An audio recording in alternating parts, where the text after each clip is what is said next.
datang dalam serba-serbi tradisi asli Nusantara. Hari ini kita belajar di rumah saja untuk menghindari penyebaran COVID-19. Ayo siapkan alat tulismu untuk menjawab pertanyaan mengenai tenun sengkang. Nanti kerjakan tugas ini dengan bimbingan guru atau orang tuamu. Sekarang mari kita simak tradisi kain tenun sengkang selengkapnya.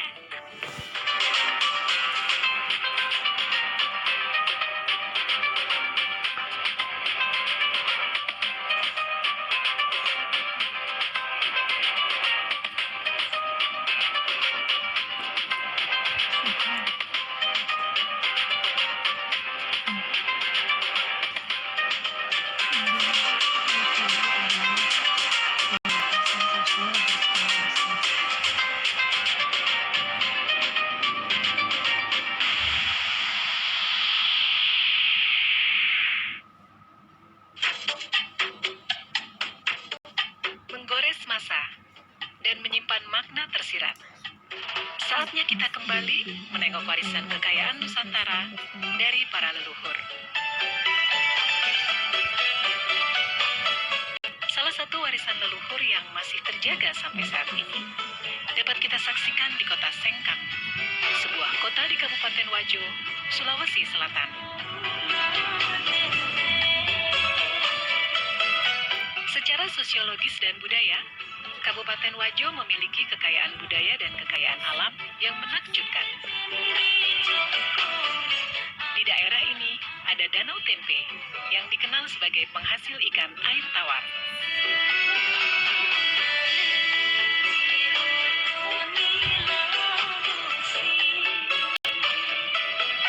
Danau Tempe terbentang laksana cermin raksasa di sisi barat kota Sengkang.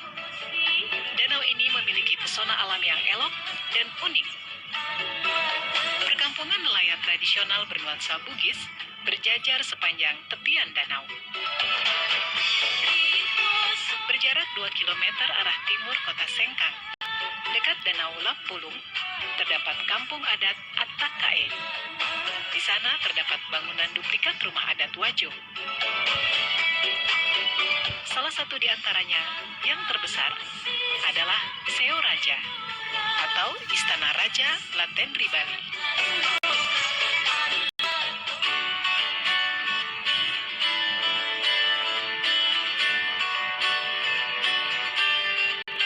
Ada yang khas dari masyarakat Bugis sebagai suku asli yang mendiami wilayah Kabupaten Wajo, yaitu keberadaan kain tenun sutra Sengkang.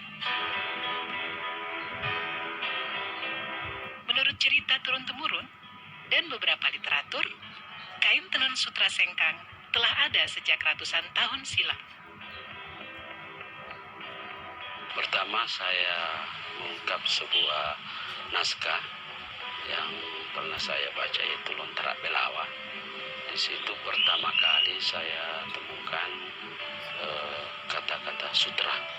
Di situ antara perkawinan anak kaji dari Luwu dengan Iswari dari Mancapai. Di situ juga saya temukan kata-kata di dalam lontera, kata-kata Sengkang. Lalu ini putri dari Mancapai dengan perkawinannya dengan anak kaji dari Luwu, maka diberikan kekuasaan di 4 daerah, yaitu Tempe, Singkang, Tampang, dan Wage. Disitulah awalnya kita mengenal, sudah mulai kenal nama sutra. Tenun ini sudah ada sejak abad ke-14 di Kabupaten Wajo ini. Namun pada saat itu terbatas pada pembuatan untuk pemakaian sendiri, bukan untuk kemudian dagangan. Misalnya seseorang ingin melakukan hajatan pernikahan, terutama pada acara-acara pernikahan, itu biasanya anak-anak perempuan itu diminta atau disuruh oleh orang tuanya untuk menenun sarung, apakah untuk dipakai dia sendiri ataukah untuk orang tuanya. Itu sehingga belum terjadi di masyarakat sebagai suatu komoditi dagangan, tetapi hanya untuk pemakaian sendiri.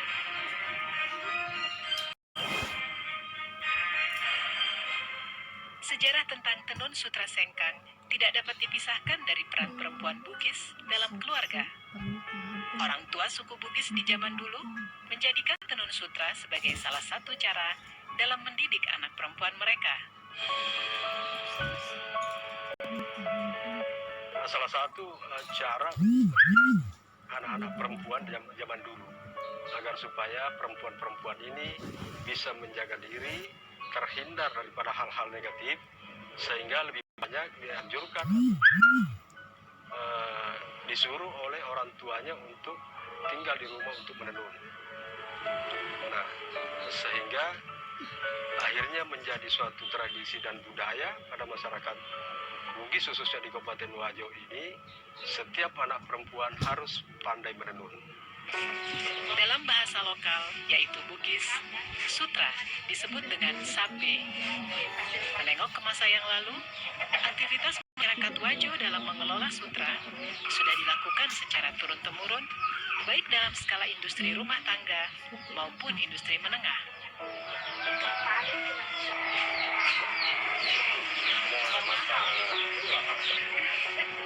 Proses pembuatan kain sutra membutuhkan waktu yang cukup lama dan melibatkan sedikitnya 15 orang dalam satu kali tahapan pembuatan kain.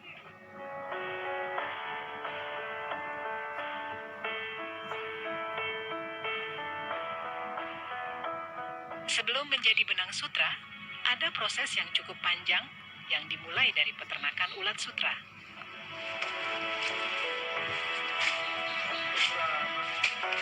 Proses ini mulai dari pemeliharaan ulat sutra, proses menjadi kokon, masih menggunakan peralatan tenun tradisional, yaitu alat tenun gedogan atau masyarakat Sengkang menyebutnya alat tenun walidah.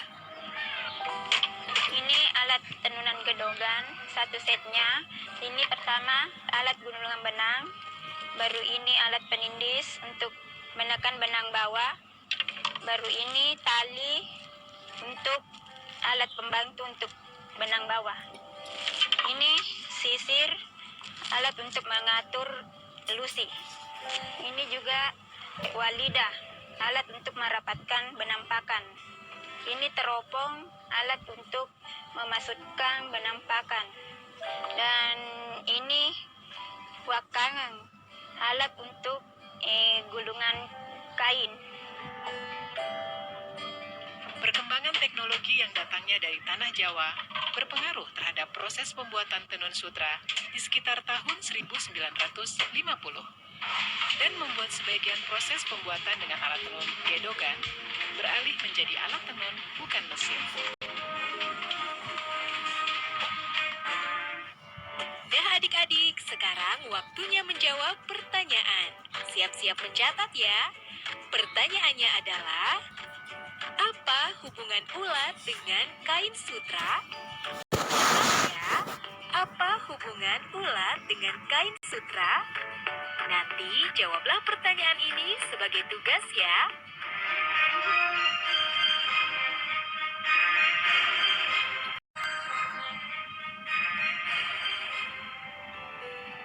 Keberadaan kain tenun sutra Sengkang tidak dapat dipisahkan dari kehidupan sehari-hari masyarakat Wajo. Bahkan di tahun 70-an, tenun sutra seolah mempunyai keistimewaan tersendiri saat hari raya tiba. Tidak hanya itu, sutra Sengkang mempunyai nilai simbolik yang sangat tinggi dalam menerjemahkan hubungan suami istri dalam kehidupan masyarakat Wajo. Tahun 70-an saya masih dengar semua orang kalau lebaran pasti pakai sarung sutra. Kalau hari lebaran itu tanggal lagi. Selain warna, motif khas kain tenun sutra Sengkang juga menjadi ciri khas yang telah ada sejak ratusan tahun silam. Meski seiring berjalannya waktu, motif-motif ini mengalami modifikasi. Sebenarnya motif-motif yang tercipta itu tidak terlepas daripada karakter orang Bugis Wajo itu yang berada dalam pemerintahan yang demokratis, walaupun pemerintahan itu kerajaan. Itu yang tercipta di masyarakat karena begitu leluasanya, begitu bebasnya orang mencipta, sehingga tidak ada batasan bagi mereka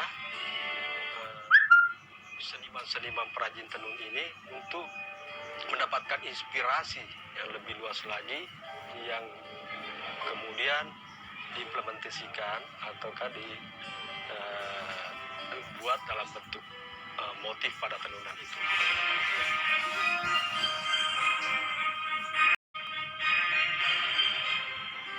Selain motif-motif yang memiliki filosofi yang syarat dengan adat istiadat, ada juga motif lagosi yang beberapa tahun belakangan mempunyai tempat istimewa bagi para pecinta kain tenun sutra sengkang. Motif lagosi diibaratkan sebagai perlambang cinta dan harga diri seorang perempuan Bugis. Motif lagosi itu terjadi sekitar tahun 1930. Ketika itu secara besar-besaran masyarakat Wajo, kaum lelakinya itu banyak yang merantau, seperti misalnya ke Malaysia, ke Sumatera, di Kalimantan, dan daerah-daerah lainnya. Nah, sehingga perempuan-perempuan yang ditinggal oleh suami untuk menjaga diri itu melakukan aktivitasnya kebanyakan di rumah dengan menenun. Dari situlah kemudian muncul inspirasi, kerinduan mereka akan kembalinya sang suami, maka ditenunlah motif-motif lagosi itu yang berbentuk setangkai kembang. Itu perlambang cinta yang terus dijaga, sekalipun bertahun-tahun ditinggal oleh suami. Menjaga kesucian, menjaga harga diri seorang perempuan, saya kira di seluruh Indonesia adalah harga mati juga. Usaha tenun sutra tidak dapat terlepas dari kehidupan masyarakat Wajo, karena hampir 15% masyarakat Wajo terlibat dalam proses pembuatan tenun sutra. Tantangan yang dihadapi adalah menurunnya produksi benang sutra, baik dari segi kuantitas maupun kualitas. 10 tahun yang lalu itu kan produk benang sutra lokal melimpah. Sampai Wajo bisa produksi kain itu 2 juta meter per tahun. Itu cerita 10 tahun yang lalu. Nah, sampai awal 2010 kemarin, produk benang sutra lokal menurun. Nah itu, sampai sekarang awal tahun 18 baru ada kayak signal. Karena bibitnya yang dipelihara oleh petani sutra itu tidak berkualitas kayak seperti tahun yang lalu. Nah, kita kemarin mencoba mendatangkan telur impor. Alhamdulillah sudah masuk, tapi belum continue. Selain produksi benang sutra yang mengalami kendala, pemasaran produk tenun juga masih menggunakan cara yang konvensional. Kan sekarang banyak ada media, ada apa, tapi kalau saya sih prinsip saya media online itu belum, karena kita kan fashion, bukan kayak rokok kalau surya udah kenal orang. Kalau kita fashion kan banyak, selalu inovatif, selalu kita memproduk motif-motif baru. Bulan ini mungkin lain lagi bulan depannya, lain lagi minggu depannya. Nah, untuk mempromosikan di media sosial kan itu orang konsumen itu harus menyentuh, harus merasakan, oh gini loh, melihat langsung. Nah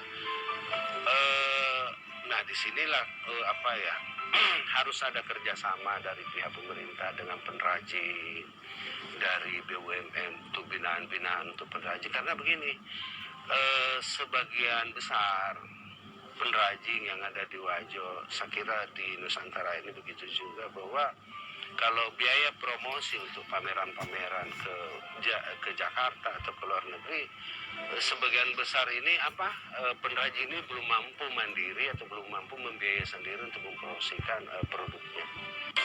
Meski demikian, upaya tetap dilakukan oleh para pelaku usaha, termasuk terus berinovasi dalam menciptakan motif yang dapat diterima oleh pasar.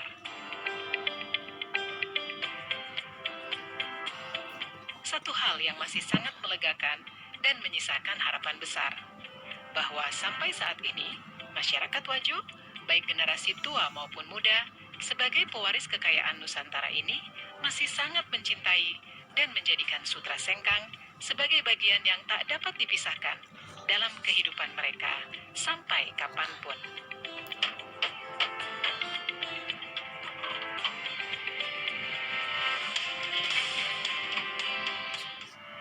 Nah adik-adik, sekarang waktunya menjawab pertanyaan. Siap-siap mencatat ya. Kita belajar banyak mengenai kain tenun sengkang. Pertanyaannya, apa yang kamu ketahui mengenai kain tenun sengkang? Dicatat ya. Adik-adik, kalian pasti memiliki pakaian atau kain tradisional daerah kalian. Pertanyaannya, jelaskan mengenai kain atau pakaian tradisional daerah kalian. Apakah ada persamaan dengan kain tenun sengkang? Jawablah pertanyaan dengan bimbingan guru atau orang tuamu. Adik